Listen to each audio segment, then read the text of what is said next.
Where we're standing is where the first settlers came in 1781 after traveling all the way from about Mazatlan, there is Sinaloa, Mexico, crossing over to Loreto, and then making a long, long journey into Los Angeles, arriving here after about 4 to 6 months. I keep hearing both, so I settled for 5.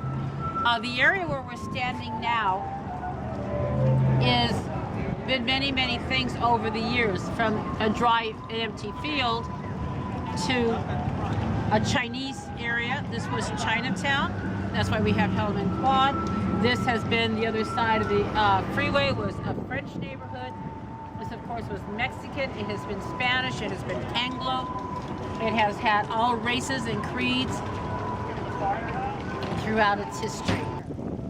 Well, in around the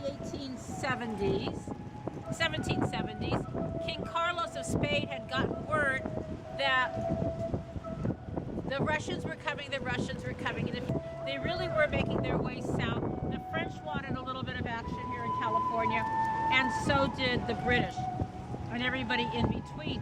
So he said, I've got to keep hold of my land, and how was he going to do that? The way he was going to do that was to bring people of reason, gente de razón, to California to populate it, and build pueblos, towns, presidios, forts, and missions, misiones, for the conversion of people.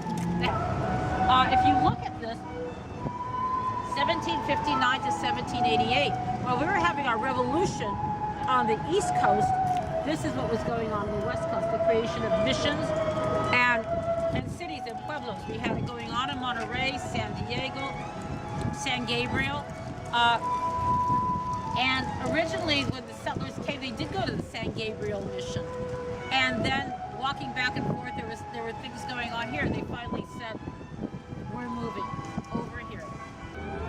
It was a scene of the wild, wild west with all that conjures up.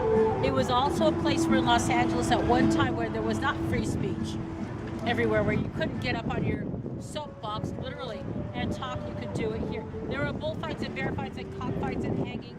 There were fiestas. And people like the Picos and the Avilas.